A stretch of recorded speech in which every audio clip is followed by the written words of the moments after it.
Nature has gone crazy, surrounded his community, his home. His boat now ferries people and supplies past useless highways. You'd have to live through it. It makes it worse, too, when other people are scared around you. And it kind of makes you realize just who exactly are the stronger people and how they react under pressure, and who you'd want to be patrolling the dike with at night if the waves are smashing in against it. There is good reason to fear nature.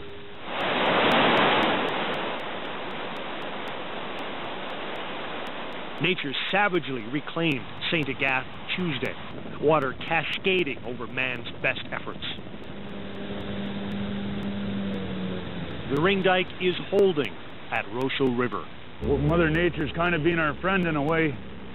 She's kept the weather nice for us most of the time. We've only got rain twice. When it does rain, you can't even walk on the dike. It's just like grease. You can't even stand up, let alone drive on it.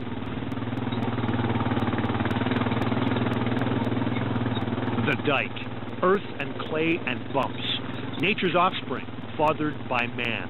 Quickly conceived, never left alone. Dike's holding up pretty good. Ron Alexander is babysitting today. The 7 kilometers seem to stretch forever. It's lonely. A lot of hours into that hard work. Real hard work. It'll probably be 13, 14 hours a day. 15 possibly. And today I'm tired. I'm just waiting for the shift change to come on. But before that, more pumps to check. It's a 24-hour-a-day vigil, even though the watercrest is now past Rochelle River Reserve.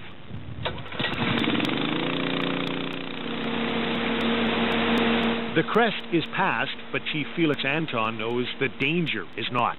We're going to have to continue patrolling, make sure that they don't get sogged or we don't have any more seepage.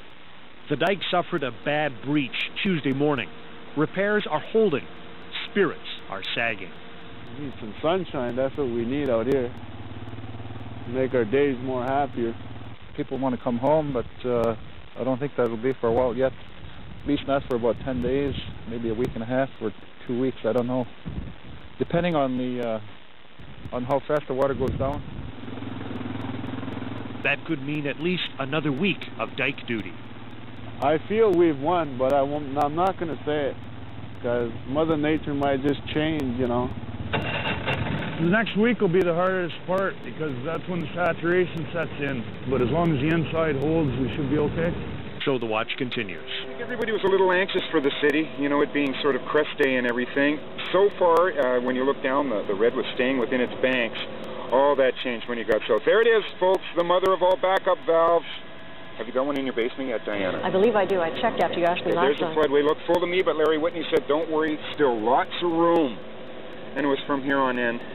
There's Highway 75, by the way, folks. Travel not recommended south, as you can see. The devastation was incredible from the south on down. When the journalists had their first look at the Red Sea, I mean, it looked to me more like Lake of the Woods, you know, only the... And is this unfair or what? He's flooded out and he's still got snow in his yard. No kidding.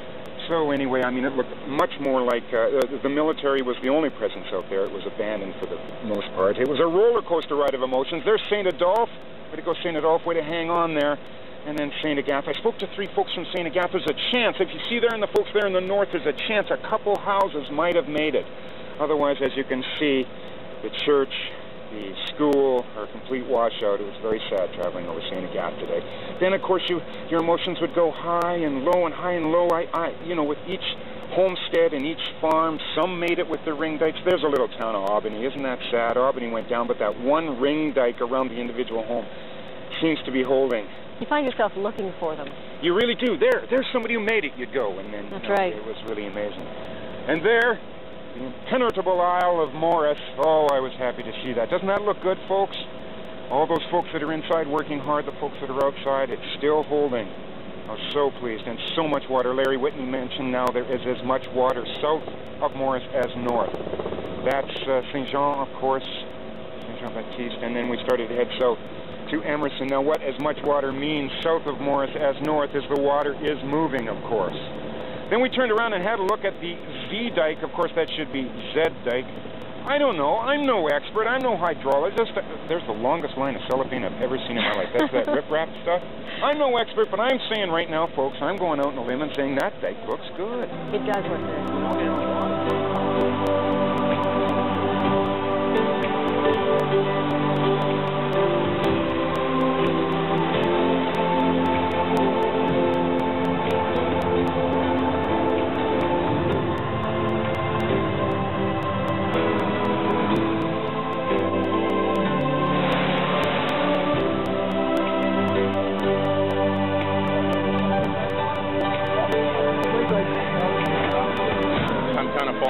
Here a little bit tough.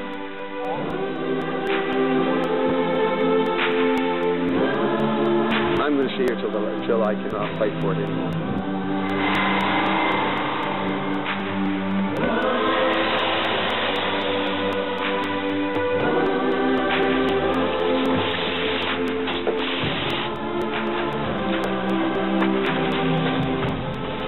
Lives are more important. Families are more important.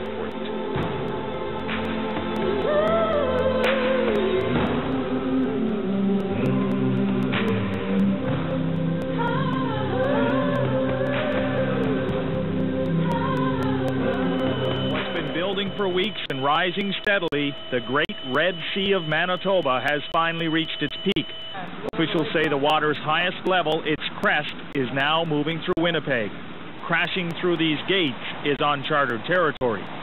You can actually feel the force of the water now as it thunders into the city. This is no time for failure. And the city knows it. While workers continue to build up protective dikes, others patrol hundreds of kilometers around the clock. Over 5 million sandbags later, for the most part, all they're dealing with is a little seepage, nothing a good pump can't handle.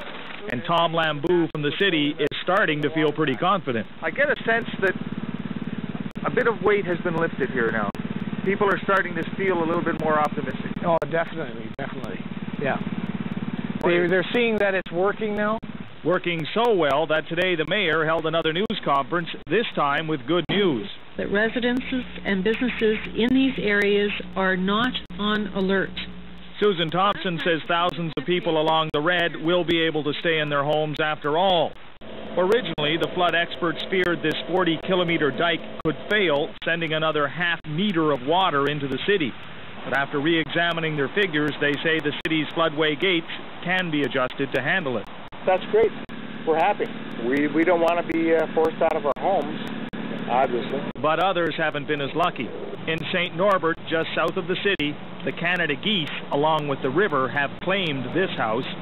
Across the way, they got riverfront property they never dreamed of. Yeah. Hell, I can repair just about anything that goes under, as long as I live. We get a whole lot of them. And in some places, the water is still coming. The swimming pool is full. The plan is to keep the house from winding up the same way. Thousands of volunteers from all over are still putting their backs into it. PI! For Richmond? Nova Scotia, Quebec. Waverly Heights. Others worry about what will happen if their neighbor's dike fails. So if the dike went, then it may well bring water into our yard. A wall of water smashing into you. Yeah. He'll have to be on guard for a while. 2 to 3 weeks at this height, or a little less. So this is going to hold for a while yet? Yeah, this is sitting here and we've got to monitor it and pump water and stuff like that. And that is now the city's immediate future. Pumping, holding, and hoping the new forecast is correct. It's here at Lockport, north of Winnipeg, that the 44-kilometer floodway comes to an end, its swollen contents angrily rejoining the Red River. Workers are busy reinforcing the dam, and curious locals have begun making pilgrimages to this site, marveling at the engineering and the foresight. It's the best thing that ever happened. Without it, everybody in Winnipeg would have just the chimney sticking out. This now legendary floodway system may be Winnipeg's salvation, but it's no comfort at all for the people who live downriver. More than 20,000 people live in the river valley that stretches north to Lake Winnipeg, and there's no diversion ditch to keep the water away from them. In the north, people say that Winnipeg floodway has made things worse. In 50, Winnipeg, for instance, was a big holding pond, which held the water back from Selkirk. It doesn't do that anymore. It comes rushing right through to us. So it does make a difference. So what do the people here want? What do we want? Well, we go right out to the lake.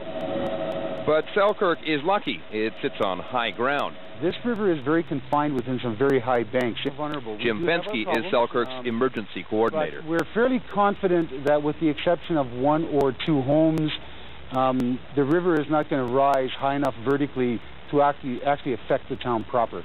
The problems get worse downriver. In the rural area north of Selkirk, the land is flat again, and the river is rising. Well, a lot of neighbors just didn't believe it would happen, you know, like, oh no, it couldn't happen. But as time is going on, everybody's believing it, and more people are now preparing themselves. Well, southern Manitoba can only hope that the worst has passed. Up here, they worry the worst is yet to come.